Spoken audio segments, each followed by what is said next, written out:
This is electric propulsion for geostation keeping. I'm Ryan Fukui. A geosynchronous orbit is a type of orbit that follows the rotation of the Earth. This is achieved with a period of approximately 24 hours, the same rate that the Earth revolves at.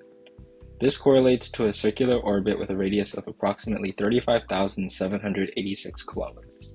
By maintaining a geo-orbit, the satellite can keep its position above a specific region of interest on Earth. However, satellites cannot keep a perfect orbit indefinitely. Natural perturbations in the space environment, such as solar radiation pressure, cause satellites to drift off course. Satellites will lose altitude over time, and their longitudinal and latitudinal positions with the Earth will change. Satellites in geo-orbit require station keeping to maintain their locations. Station keeping refers to the action of performing maneuvers to correct drift. One common method of achieving this is the inclusion of small thrusters that can fire occasionally and counteract this drift. Electric propulsion, or EP, thrusters can provide a low-thrust continuous burn to produce high impulses. While this method takes longer than traditional chemical thrusters, it greatly reduces mission cost. Hello, I am Davey Mays, and I will provide you with a bit of historical context relating to EP and geokeeping satellites. The earliest documented mention of EP for the use in spacecraft dates back to Tchaikovsky back in 1911, where in a published article he discusses the use of electricity to eject particles at high velocities on rockets. Rocket scientists and visionaries pondered the use of EP for interplanetary missions for decades, but development was stable to focus on chemical combustion rocket engines. It wasn't until after World War II in 1964 when the first ion propulsion system in space was operated for 31 minutes and 6 seconds with Mercury as the main propellant. The first geostationary satellites dating back to 1964 did not feature EP and instead were fitted with hydrogen peroxide jets for position control. However, chemical engines were proven inefficient due to the fuel required low impulse and lack of accurate position keeping capabilities. In 1999 and 2007, Deep Space One and Dawn validated the effectiveness of ion xenon thrusters in deep space missions to observe asteroids, comets, and protoplanets. Over the last 2 decades, EP has taken over as the dominant propulsion system for station-keeping position control, for its high impulse, position correction accuracy, and extended mission lifetimes. Hi, my name is Ariel Soriano. As seen in the image, the solar panels on board collect energy from the sun. Xenon gas is accelerated to then convert this electrical energy to thrust. The satellite must have a continuous thrust to get the same delta V as it would in gas systems.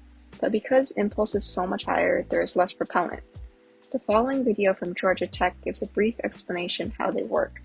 Traditionally, we provide this propulsion with chemicals. That is, we mix a fuel and an oxidizer together. We get a high pressure, high temperature fire, just like you see on the space shuttle, and that's how we hold the satellite in position. The problem is that eventually that satellite runs out of fuel, and when it's out of fuel, the satellite is effectively dead. We've overcome that limitation with electric propulsion. By using electricity off the satellite, we can simply turn up the voltage on the engine, increase the efficiency, and now we get more miles per gallon for the fuel on that satellite.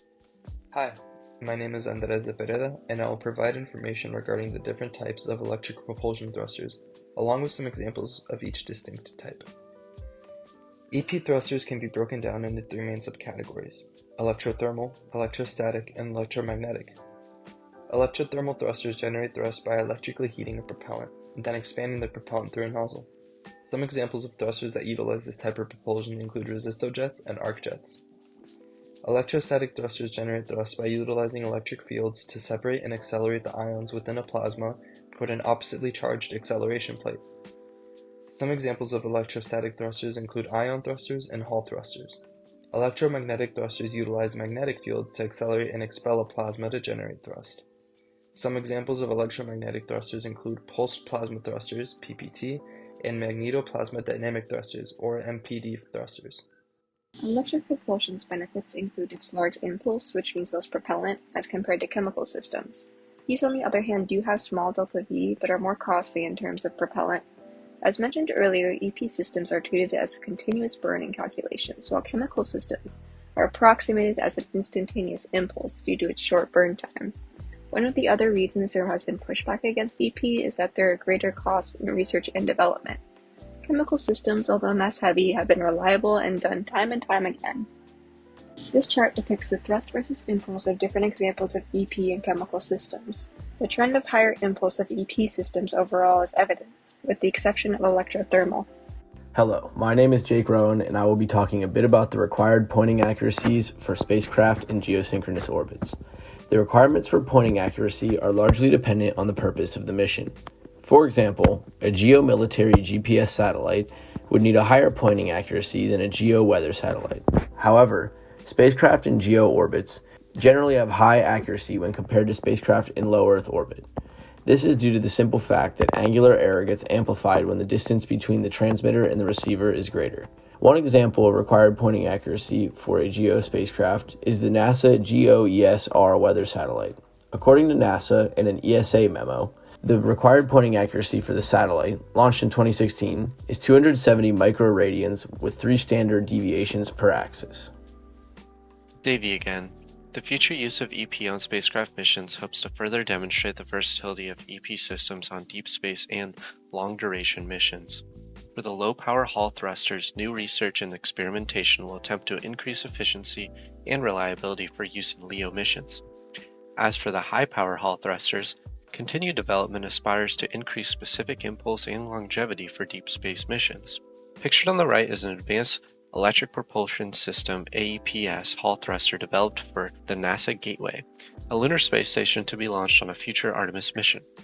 The AEPS is a solar electric propulsion system that converts energy from the sun into electric energy to ionize the inert gas propellant.